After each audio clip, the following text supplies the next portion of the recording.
Good morning, BookTube. Welcome to Jackie's Literary Corner. So, I thought I would film a video where I do a sort of TBR, or at least this is a list of books that are priorities this year.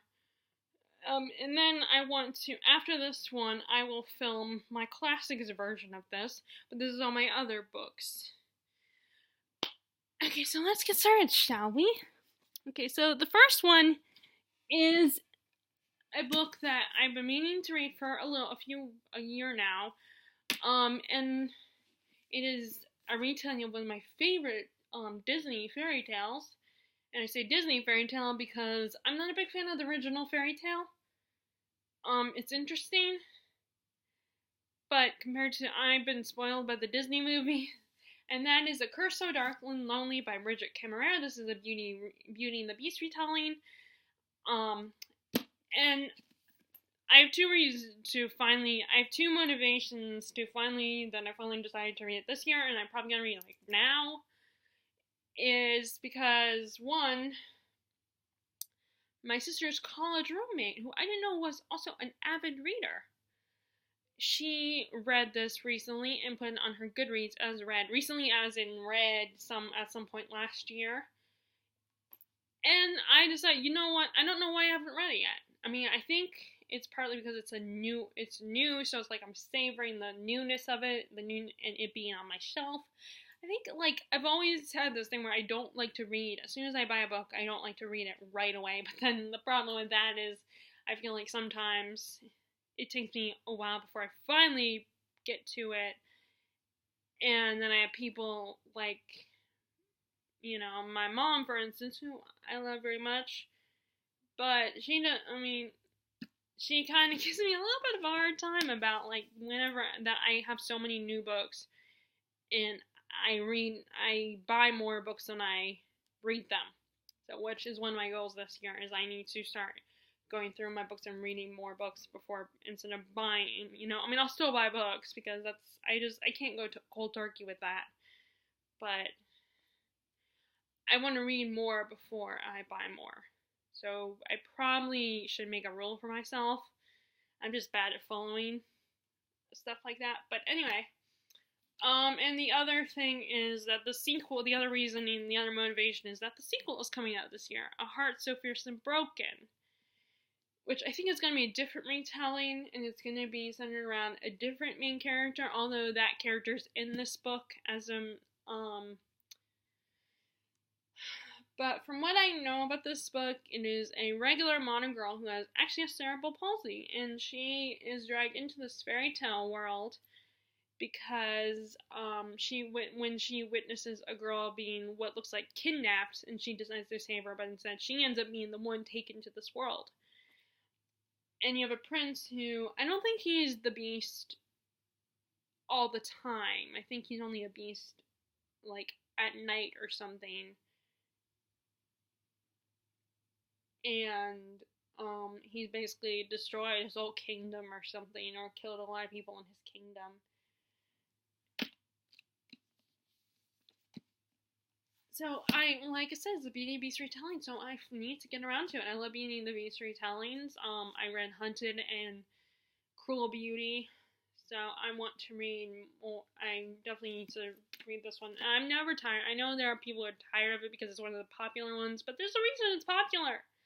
It's a beloved Disney movie. It's one of the more beloved ones. So, and I have no problem with that. I will continue to check out the retellings as long as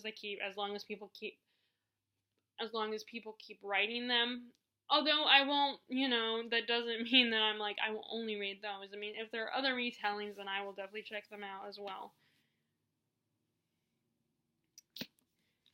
Next is actually another fairy tale retelling, and that is Spinning Silver by Naomi Novik. This is actually a Rumpelstiltskin retelling, and as you can see, I've gotten pretty far into it, but I have since stopped reading for a little bit because of other books.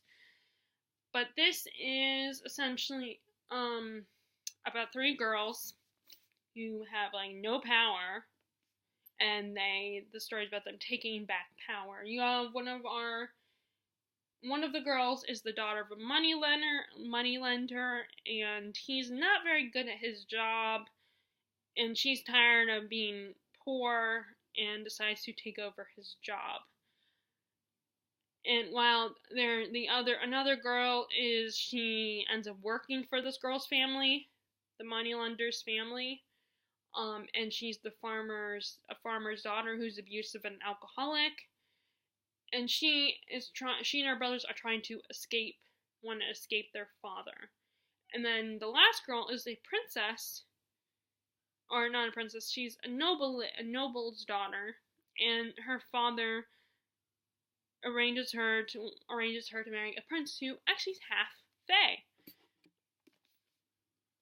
So far it's really good. It is a little bit confusing at times. I can understand why not everybody would like this, but I love this one, and I also love Uprooted, and I've been meaning to buy Uprooted even though I've already read it, but another part of me is like, I've already read it, so I keep procrastinating buying the book because it's like, I want to buy new books that I haven't read yet. So there's that one. Okay, next this is one of the oldest books on my shelf, as oldest as in I bought this years ago. It's one of my first Stephen King book purchases. 4 Past Midnight, and as you can see, going by the title of the number 4, there are 4 novellas in this. It includes Secret. Let me just go ahead and look.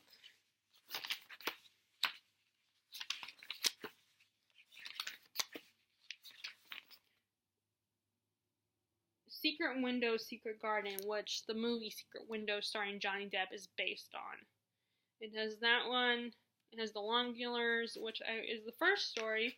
I read that years ago as a buddy read with my friend Therese, and I'm really liking it. And it had a movie version that came out in the 80s.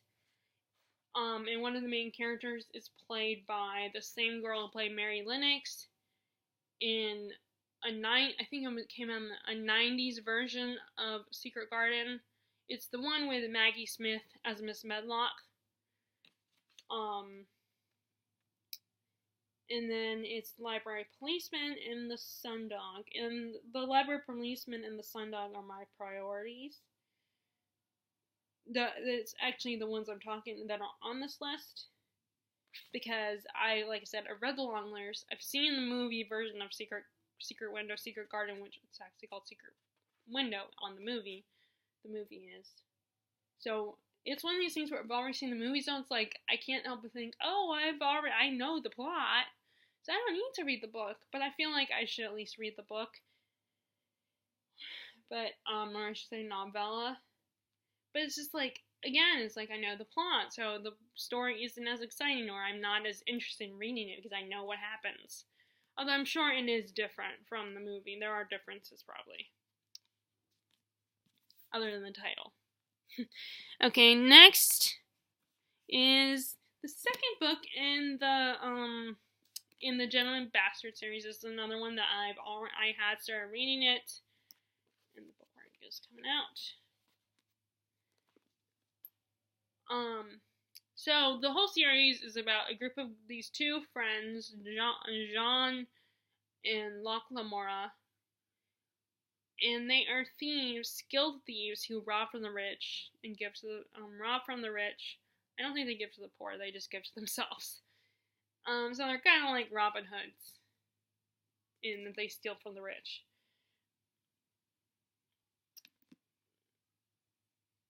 This is the second book where the 2 guys are pirates in the second book. Get to be pirates.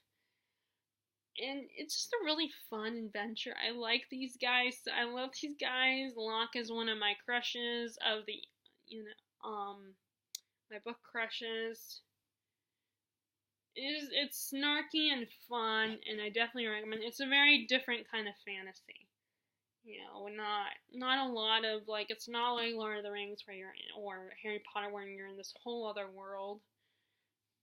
It's another world, but it's very similar to ours. Well, although I guess Harry Potter. but there's not a lot of magic in this one. There's a little bit, but it's just a fun adventure. It kind of reminds me of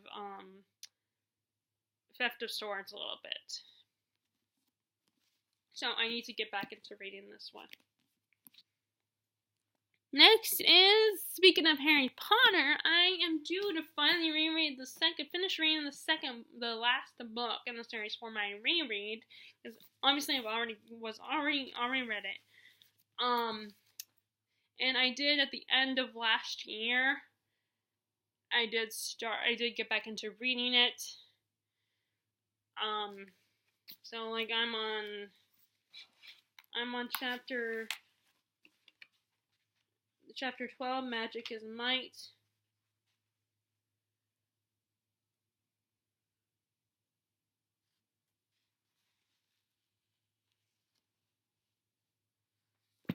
So, I think Lupin already showed up and offered to help them, and so he's freaking, when he doesn't, he's freaking out because now he's gotten Tox pregnant. So he's like, he knows that he'll pass on his curse to his son. He thinks he's gonna be a horrible dad, so he's like trying to live vicariously through Harry and his friends. And he had sent, and I remember they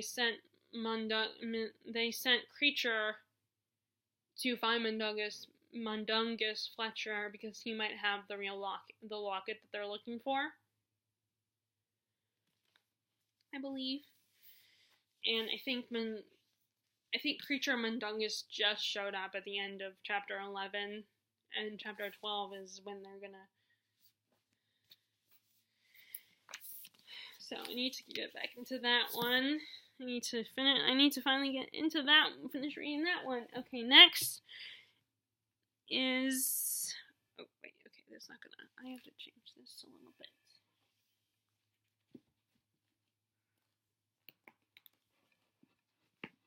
Okay, next on this list is Winter, another book from a series that I'm reading. And it's Winter by the fourth and final book in the Lunar Chronicles. This is a Snow White retelling, a sci-fi version of the Snow White retelling.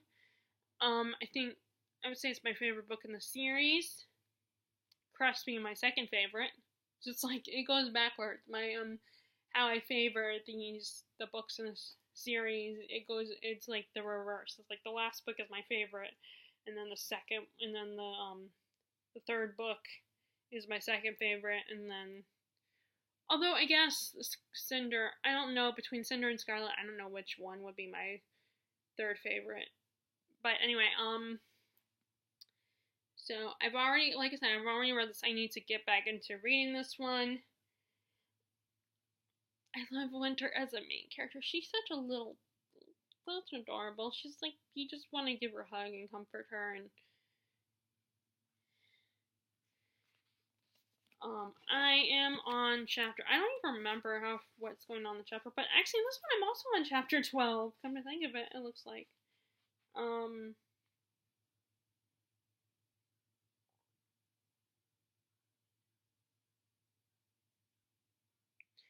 I think they're getting ready to go kidnap Kai. I think chapter 11 talked about that. Their plan to kidnap Kai. Oh, wait, no. Actually, no, they've already kidnapped Kai, because I remember there was the whole scene where she had to explain what was going on to Kai and everything.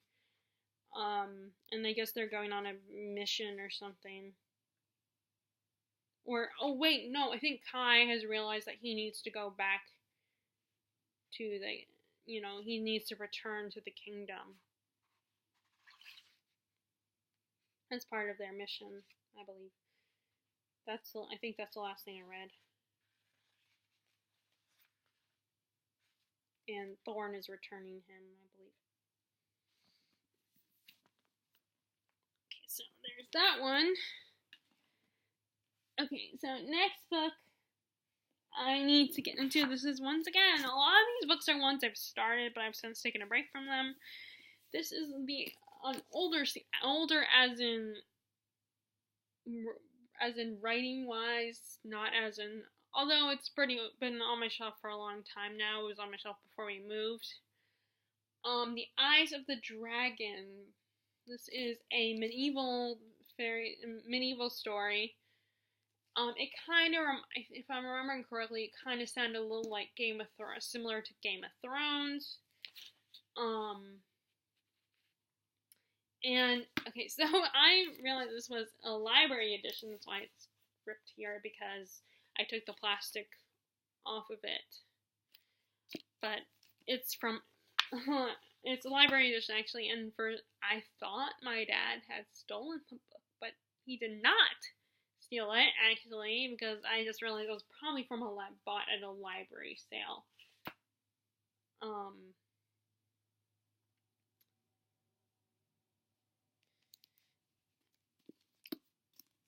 So, I don't really, like I said, I didn't get very far in this. I don't even remember what this is really about.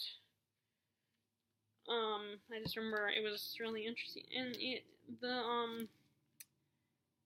oh, and I have one of my Game of Thrones bookmarks in this one. The one that's not. Because one of my Arya magnet bookmark has I opened it up so many times that it kind of started to tear at the top. But anyway.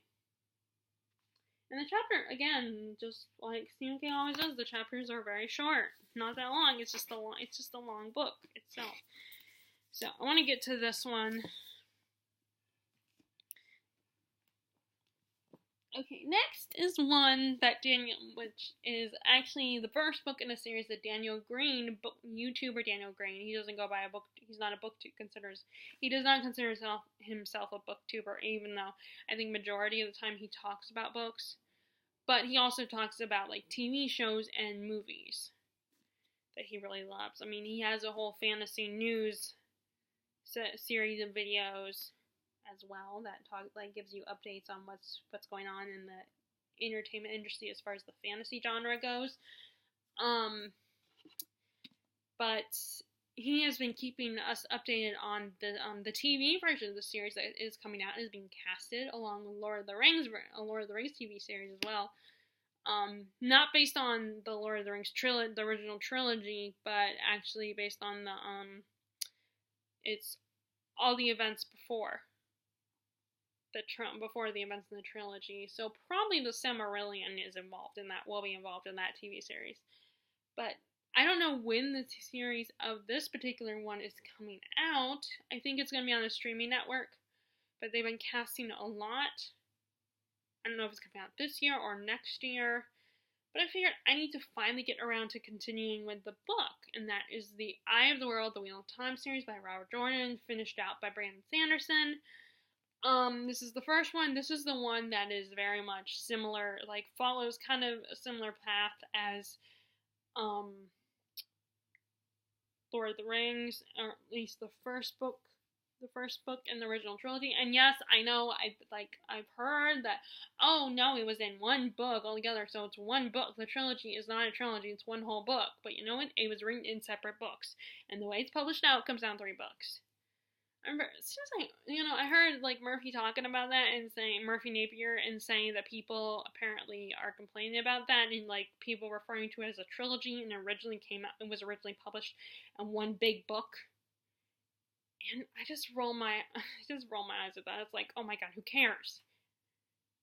Who cares if you refer to it as a trilogy or one big book? It's like, it's how currently it's published as a trilogy. Get over it. But then again, I also have I also have pet peeves that people will probably say the same thing to me to get over it. But anyway, so yeah, like I said, I mentioned Lord of the Rings because this book it starts out as being very similar to Lord of the Rings, or at least the Fellowship of the Ring. But I think was just a way to help him publish this book, to get this book written, as a starting point. Because then the series takes off from there and does its own thing, I believe. So this is the first one, The Eye of the World. And as you can see, I have started. I've read quite a bit. But I haven't been, again, another thing where I have not finished it is the chunky book, and there are so many other books that I want to read as well. So, but I do feel like I need to at least read the first book, because then the TV show is coming. I don't know when the TV show is coming out, but I imagine soon. Hopefully not this year. Hopefully next year, because I don't know how long it will take me to read this. But if it, I try to get at least one book from a series done before a TV show comes out or a movie. Okay, so next is... Okay, so I know a lot of people, there's a lot of controversy about this author. Not everybody loves her anymore. The series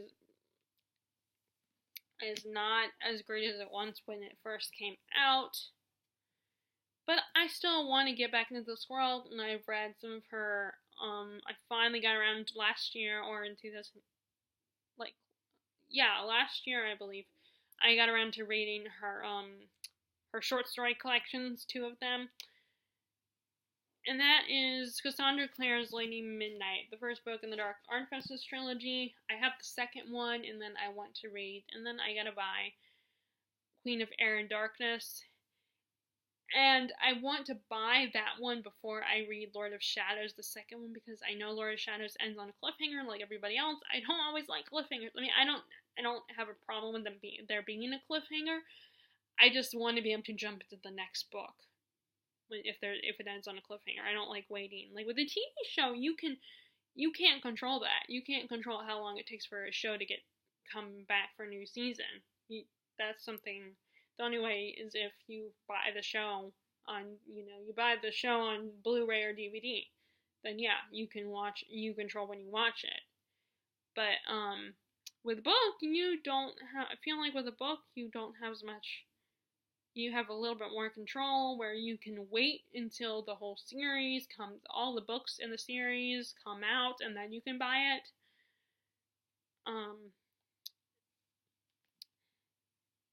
So, this is the first book in the trilogy, Lady Midnight. I have been wanting to get into this, and I heard that it was recommended that you read Tales from the Shadowhunter Academy, because there are references, and there are things that are introduced in that one that are connected to the main characters in this trilogy. So, I don't know if it's one of these things where, yeah, it helps it, but you don't absolutely have to, or you absolutely have to read that one first. But either way, I already read that one first, because I had it, so now I can read Lady Midnight finally, and I need to read it this year. And I have Lord of Shadows, I just don't have Queen of Air and Darkness, and like I said, I want to buy that soon, before I get into reading Lord of Shadows. Okay, so next is a non-fiction book that I don't know if I'll get around to, and this is one of those books where I don't know if this will be the next one I read or not after that one, after Lady Midnight. That's why I said, again, that's why these books are not in order, but I think I will read A Curse So Dark and Lonely first, and I need to get to Spinning Silver. So those one, yeah, I will definitely, I should read first, but the rest of these, it's debatable if I'll read them first or not. I really should try to read them in order, because then that way it will, in order that I present them on here, because then that way I'll go through them if I have a set plan. But this is one of the ones where it's debatable, because the writing style is a little bit dry, at least to me anyway. And that is David McCullough's John Adams. Now, this is actually my brother-in-law's copy of the book, and I meant to give it back to him when I came for Thanksgiving, but I don't think he ever realized it was in the room where they were staying. And plus, they've told me in the past they just don't read as much anymore. They just don't have the time anymore. And I think it's not that reading is too hard. I think it's just that you get so busy with your life, and if you get out of the habit, then it's hard to get back into the habit. I think that's what it is. Like, there's people, so yeah, people are right. There are ways around it. There are ways to get back into reading, but they're not motivated. And both my sister and brother-in-law, they have 2 kids to take care of, another one coming along. So, and they both work. So it's like they don't exactly have time to try to get back into it. I mean, I've made suggestions to my sister, like reading audiobooks, and I'm sure that's what her college roommate does. She also has a kid, but she's an avid reader, so I'm pretty sure she does a lot. She does audiobooks, especially like on her commute and stuff like that, which is a lot of booktubers that are moms do that, I believe, or a lot of booktubers that are just really busy.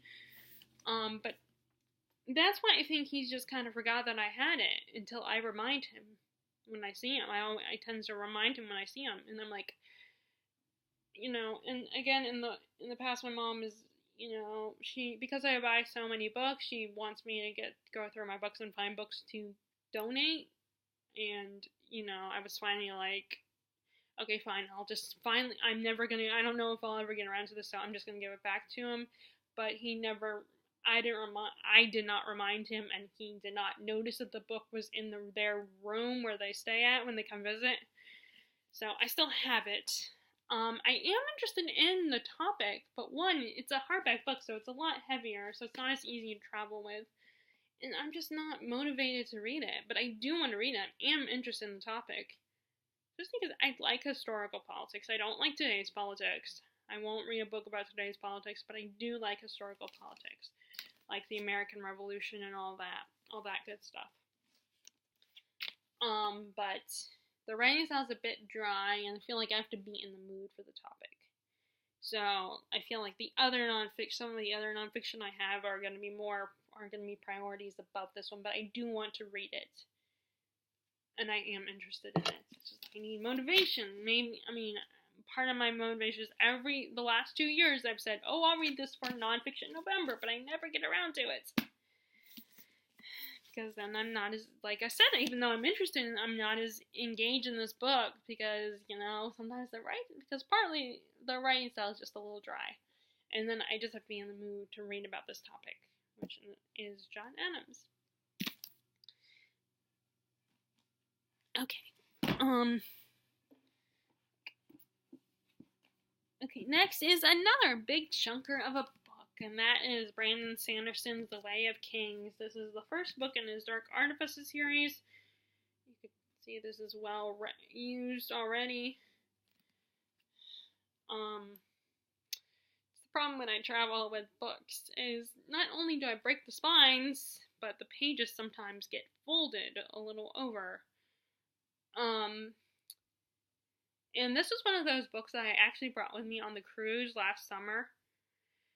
But then it was one of these things where, first of all, Terry was with us when we went on the cruise. And then, there were so many activities to do around here, on that cruise, like getting off on islands and stuff. And I wasn't going to bring a book with me on the islands. It was too risky because what if I accidentally left my bag behind or something at one of the islands? And then there were so many activities, and then when I was at the,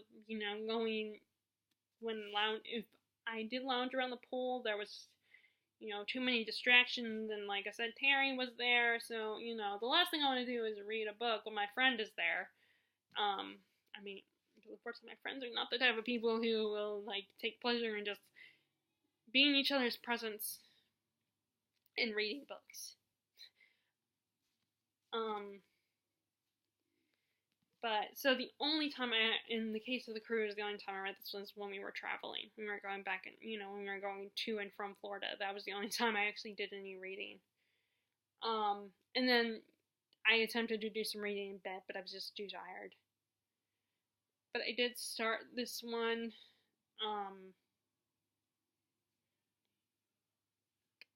on the cruise. But honestly, I did start it, because I did start it when going to and from Florida. But it's just, this is a chunky book. It's a big commitment. So it's like, and I want to read some of Brandon Sanderson's standalones and some of his shorter books, although some of his standalones won't be the standalones forever. At least that's what he says.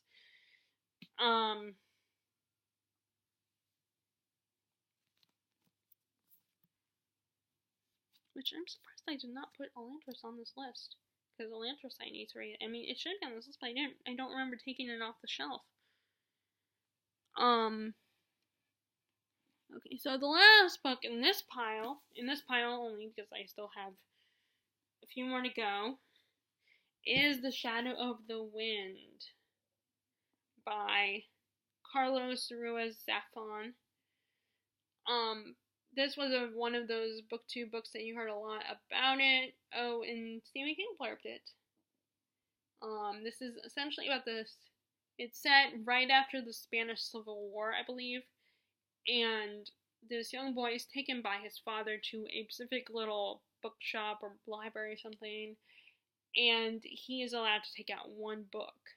And he picks the book, which I think the book is called, that's where this title comes in, I think the book is called The Shadow of the Wind. And he slowly realizes that it's the only copy left of this book. And this author's book is slowly, all the copies are being destroyed. So he's trying to protect this copy of the book. And I don't know if I'm getting it mixed up with the Starless Sea or not, but either this one or the Starless Sea, or maybe even both of them have, in the book, there's a scene from the character's life in the book. Like I said, I don't know if I'm getting that mixed up with The Starless Sea by Aaron Morgenstern or not. But, yeah, I've been meaning to read this. This is one of the first books I got from Gibbons. And I love stories in which I'm sure most booktubers love, novels or stories where there's a bookshop involved or a mysterious book involved in the plot. Because we're all readers. So, that's one I need to get to. Let's finally get to. Okay, and then, oh wait, no, I have two more piles. So next is, so I've already read the first two books in this series, but it has been so long since I read the series, and now I'm thinking, okay, the TV show is done, so now I can finally just focus on the book version, because I feel like the TV show is a distraction. You know, I mean, not in a bad way, although towards the end of the series it kind of went downhill, but, that is the second book in the Song of Ice and Fire series, Clash of Kings. And I've read the first one, and I've already read the second one. I was halfway through the third one, but then I was like, it had been so long since I had started the third one, Storm of Swords, so I was like, let me just reread it. So I read it took me a while to read the first one, but I read the first one and finished it. And so I started reading the second one, obviously, and I kind of have not come back to it, so I need to come back to it. And I think that's part of my problem with these big chunky books and why I don't always remember all the details that everybody else does, is because I'm so used to young YA fantasy. I read that for the longest time, so when it comes to chunky books like this, they're intimidating and I take forever to read them, and then I'm like, oh, I see a shiny new book that will not take me as long to read, or I'm more interested in that one at the moment. So I end up taking a break, and then I forget things. But at the same time, I don't want to start over, especially if it's a chunky book this size.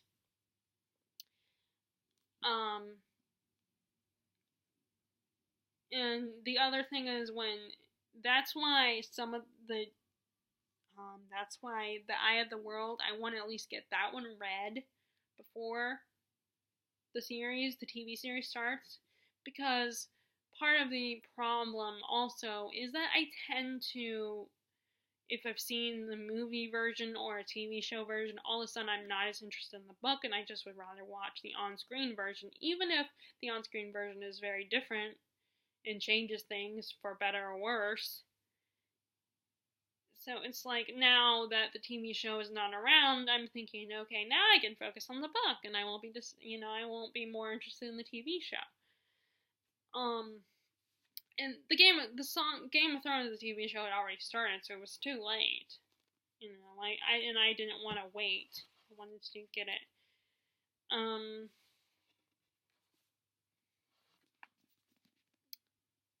So this is the second one. I don't know what features in the second one from the TV show.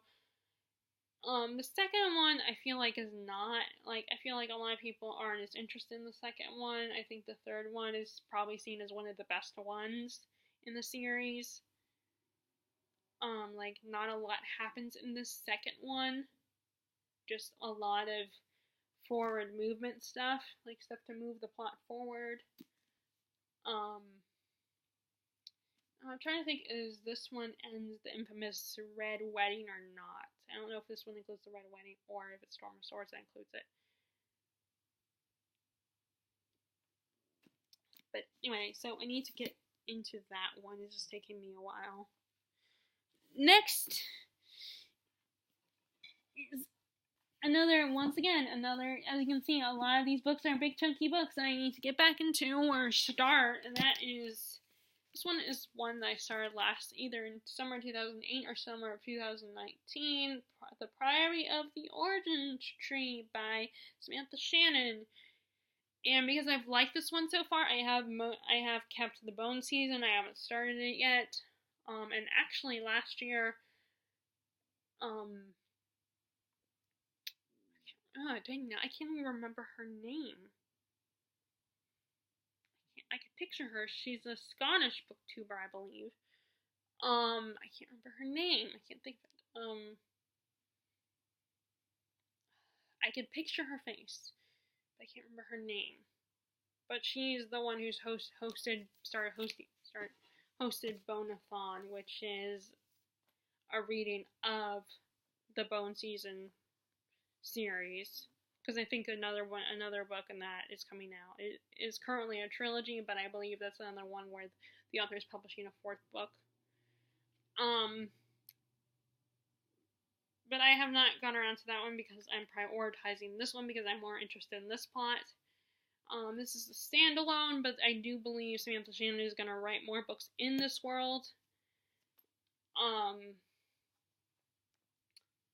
And this is about a world where half the country worships dragons and then the other half is afraid of dragons. And there's one particular dragon that both sides are afraid of.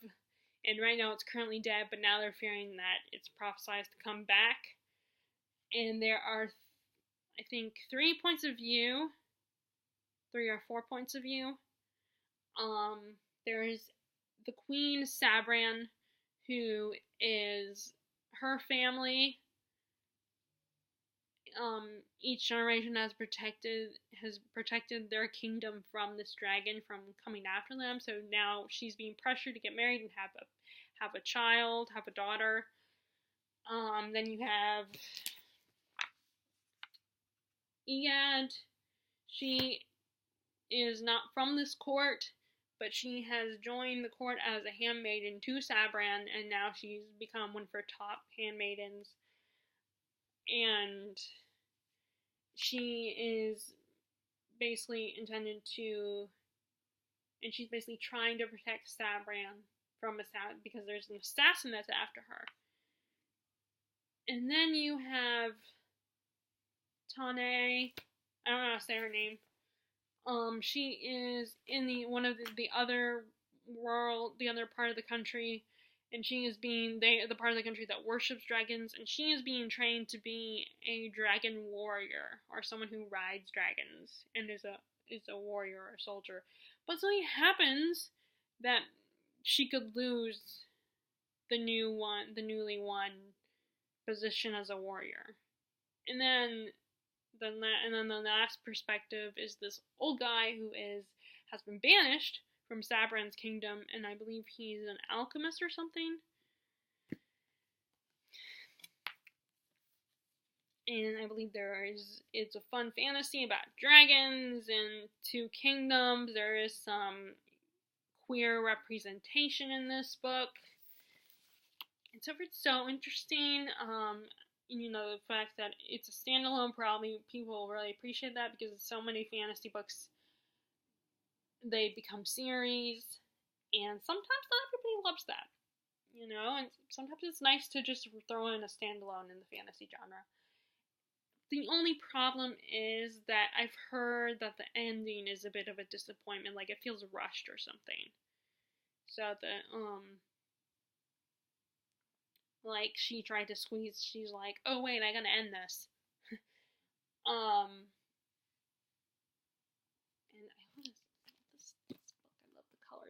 such a pretty cover. Is this a...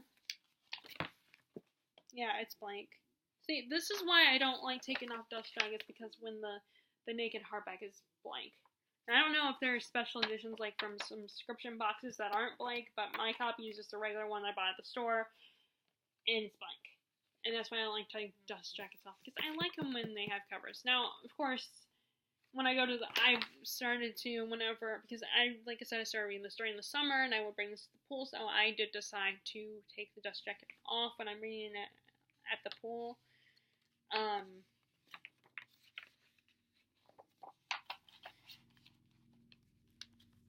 Which is this year. I think I'm gonna start going back. Let me start getting back into the habit of going to the pool by myself. Because if I don't, I'm not gonna do anything during the summer except for maybe read and then go to work and watch TV and watch BookTube videos. It's not necessarily a bad thing, but at the same time, sometimes I want to get out, and I can't always use the excuse of going shopping as a way to get out. Okay, so I better hurry because I know this video is getting kind of long. Okay, so next is another book in a series, and that is The Exiled Queen. I read the first book at the beginning of last year, or the middle of last year. It's book 2 in the Seven Realms series, and the weird thing is, it feels like I think it's a YA series, considered a YA series, but at My Books A Million, it's in the middle grade kids section, which I find weird and really is kind of funny, actually. Because I do not think this is for middle grade. I mean, I don't understand why they... Okay! But it's from two perspectives. It's this village boy, Alistair, is it Alistair or Alistair? And Alistair. And he has a reputation for being a master thief, but he has retired and is trying to live a good moral life, but he still kind of has that reputation. And then you have and he comes across an amulet. The amulet is actually in the hands of some wizard, a boy whose father is a famous wizard who is like an advisor to the queen of this realm. And he decides to, and it turns out that the amulet belongs to the infamous Demon King, who everyone is afraid of, especially the royal family. And then you have the princess, who her mom is trying to get her to marry someone, and she would rather do more than just marry and get pretty and be immoral, She wants to and make babies. She wants to actually do something to help the kingdom. She wants to take care of all the poor people of the kingdom. She doesn't just want to sit there and look pretty, and marry some guy. And when she's going undercover, exploring the village with her childhood best friend, she bumps into Han, and ends up kidnapping, holding her hostage for a while, for a little bit of time. And that's how they meet. And I believe this first one, Ruiz is her name. I believe that she ends up running away. I think the first one ends with her running away. Or something. I don't remember how the first one ended. I need to reread it, but I just wanted to go ahead and jump into the next book. Okay, so, 5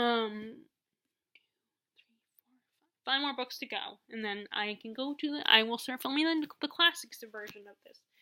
Okay, so the next two are Blackpowder War, the third book in the Temeraire series, and this was the situation where I was trying to wait to get the fourth book in the series, because as I said earlier in the video when I talked about Lady Midnight, I don't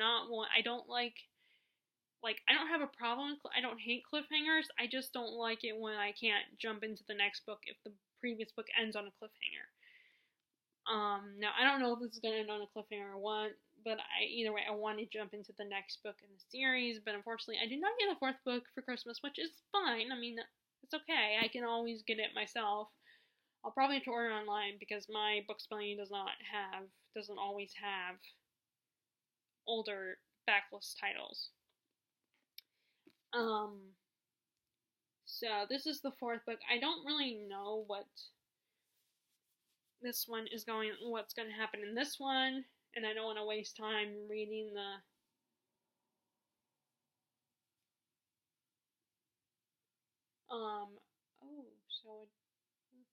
okay, sorry, I was reading the back. I don't want to, but like I said, I don't want to waste time on that. So the first book is essentially about, okay, so this is kind of like Jonathan Strange and Mr. Norrell, where what if there was some magical aspect in history? And this is, so the historical event is the Napoleonic War, and it's what if there were dragons during this time? What if dragons existed in this world, in history?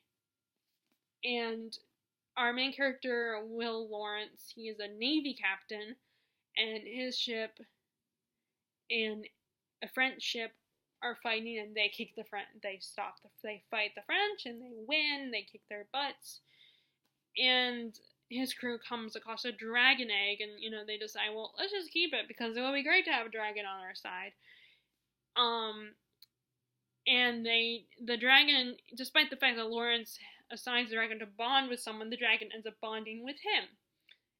And he is basically has to go to Scotland and train as an aviator, a dragon rider. And so the first book is all about his relationship with he calls the dragon Temeraire. And it's all about his bond developing with this guy, and him training with him and learning how to fight. And there's a war going on, there's battles. While the second one has them sailing to China because the French ship was trying to take the dragon egg to China for the imperial emperor as to have this as a dragon. So China wants Temeraire back.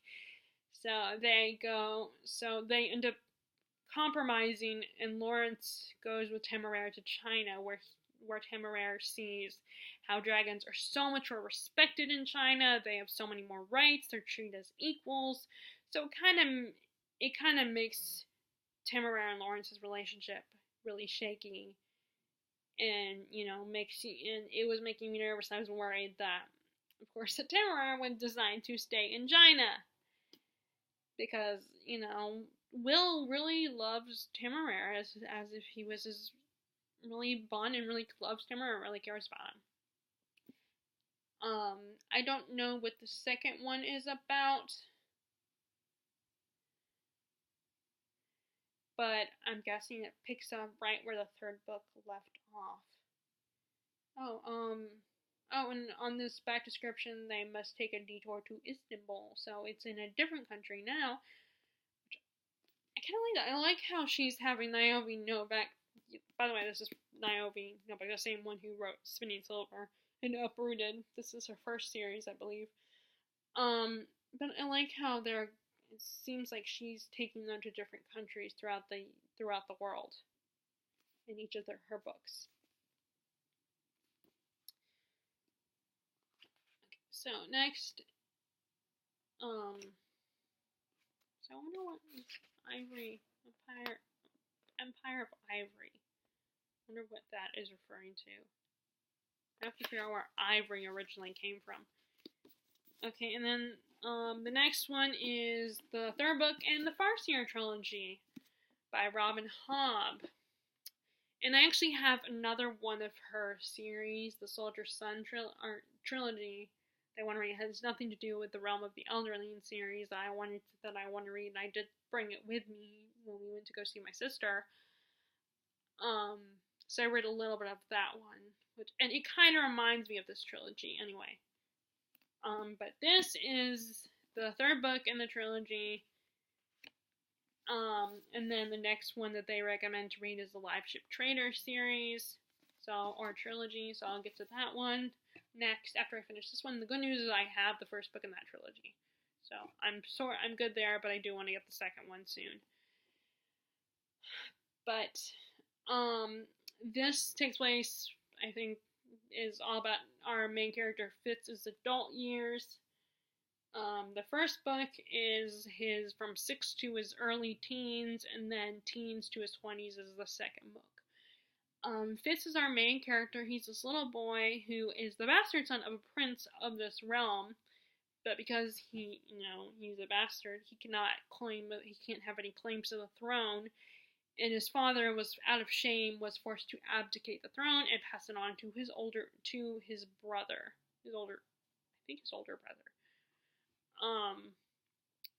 And he passes on his son to be taken in and raised by Burrick, the stable master, and learn how to take care of the horses and the other animals of their kingdom. But then his father, King Shrewd, recognizes Fitz and decides to take him in. So he's accepted and protected by the crown, but he's protected by the crown, but he's not fully part of the royal family because he's a bastard. And then King Shrewd assigns him to be an apprentice to his assassin and spy master Shade. And from there, Fitz learns how to be a spy, and learns about being a spy and an assassin. And he also learns there's two magic systems in this world. There's the skill, which is the Farseer line. It's their magic. But Fitz, unfortunately, is not as good at it as the members of the royal family are. But he has potential to be extremely powerful at it. But it is basically like mind melding, like stepping into someone's mind, connecting with someone's mind. And then the other magic system is the wit, which is kind of similar to the skill, except for it's with animals, where you bond with animals and you communicate with animals via your mind.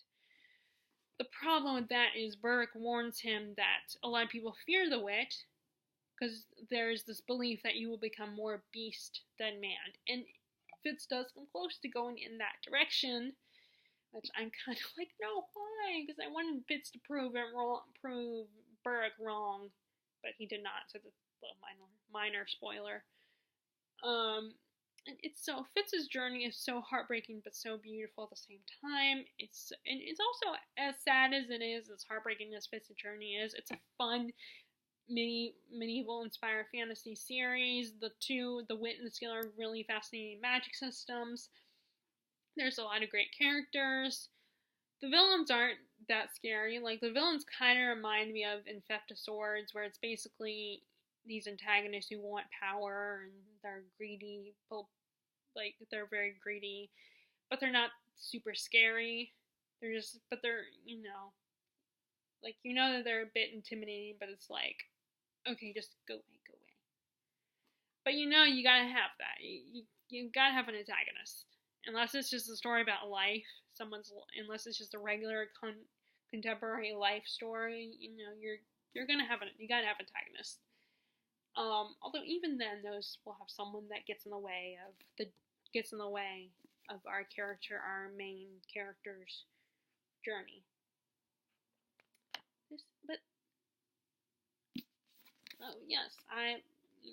Okay, so enough time about that. Okay, the last books that I want to talk about before I end this. Okay, so next is a nonfiction, and this will probably be the nonfiction that I'll read before John Adams, and that is Something Wonderful, about Richard Rogers and Oscar Hammerstein's the second, I believe. The second or third, I can't remember. This is the same team who wrote Sound of Music, Pipe Dream, Cinderella, not the Disney movie, Oklahoma, I believe. What else are they known for? Carousel, South Pacific, The King and I. The second, Oscar Hammerstein the second. And anything like Broadway is a buzzword. That's why I got the history of Broadway. And I read that last year and really enjoyed it. I meant to read it for this winter. I meant to read it at the end of this year, but I never got around to it. And I was tempted to bring it with me to when we went to see my sister because she's the one who bought it for me. So I was like, here, see, I'm reading it. I'm reading it, see? But I never did. And plus, you know, whenever I go there, it's just hard for me to get a lot of reading done because there's so many distractions. The only time I really get to read is when I'm in bed or like, you know, when the boys go down for a nap or something. Or like we go running errands, then I can read in the car, or when we're on our way, the 5-hour car trip. You know, so I don't get a lot of reading done when I'm there. But I still always bring a whole bunch of books. So, like I said, this is a blurb by Carly Simon and Alec Baldwin. Huh, that's interesting. I guess a lot of Hollywood people have read this. But anyway, this is about the history of these guys and the musicals that they have written. They're very famous duo. If you're a Broadway nut like me, then you recognize these guys, and you'll know about them. And I wonder if Larissa would find this interesting. I should tell her. I'll be talking to her about that. I should talk to her about this book. Because I think she would be more interested in my other two best friends. Because she, like me, is a Broadway nut. Okay, so, last two books for this one anyway. Okay, let's see if I can. First is Tipping the Velvet. So it seems like what I've been doing is every year reading a Sarah Waters book. I did not mean to do that. It was an unconscious decision. But I always say, I'm gonna read another Sarah Waters book, and then I don't ever get around to it. So I've already read The Paying Guest was the first one I read by her, and then last year I read, The Little Stranger, and there's a movie version of it I just discovered, and I watched it, but then it was just bad timing because I was really tired, so I kept falling asleep. And I end up closing my eyes while sitting in my desk chair, because a lot of times now I just can't help it. I always have to watch a booktube video while I'm watching TV at the same time. So I need to rewatch it and pay attention more. So I decided this was the next one I attempted to start, but I never got around to it. I never started it. So, I mean, I started it, but I never finished it. And that was Tipping the Velvet, which is about this young woman. I think it's set in the 1800s. And, there's a description. Oh, and it's her debut. It was her first book. She is an oyster girl, and she and her sister are going to Nan is her name. Nan and her sister go to this vaudeville show, and she falls in love with one of the performers in the show, and meets her and everything, and then she ends up accompanying her as her partner, her performance partner.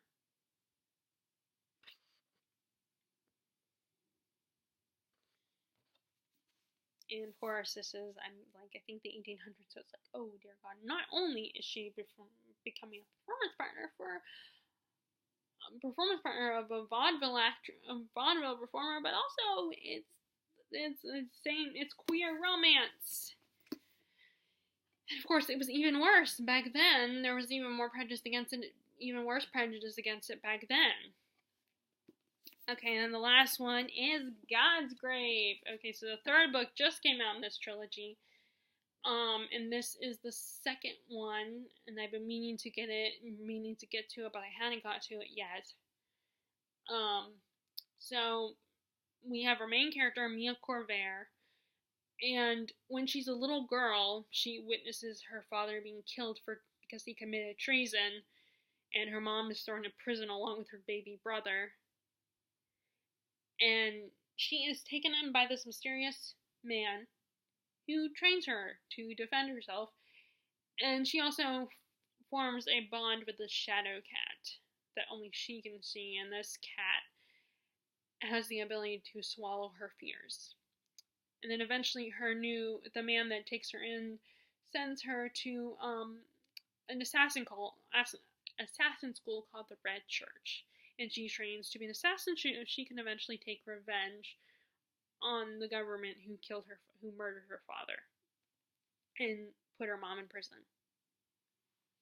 It's very interesting. It's very dark and brutal. It's definitely not YA. It's very adult. And there are footnotes in this, which a lot of people find a little bit weird and hard to, and I can kind of understand why, because it's like, do we stop in the middle of reading and read the footnotes, or do you just ignore the footnotes? I also like the writing of the print of the titles of each part. I don't know why I'm kind of a sucker for print. Different kinds of print. So this is the second one. And I guess maybe unconsciously I'm waiting until the third one comes out in paperback before I read this one. But I want to get to it this year. And hopefully the paperback edition of the third one will come out soon. Although it does not mean that my store will get that version anytime soon. Okay, so those are the books that I need to read this year, that I intend to, or at least they're the tentative TBR of books that I want to prioritize this year. There's no guarantee. There's never any guarantee with me. But as of right now, yes, these are priorities, and I'm probably not going to read them all in order, but there are some of them that I probably should get to soon. Because I procrastinated them, or I've already started them, so I'm in the middle of it, and I need to, get back into them and actually finish them. So, if you have any books you want to prioritize this year, please feel free to share in the comments below. If you like this video and weren't too bored by it, give it a thumbs up and click subscribe if you haven't already. And I hope you are enjoying your reading, and I will talk to you all later. Alright.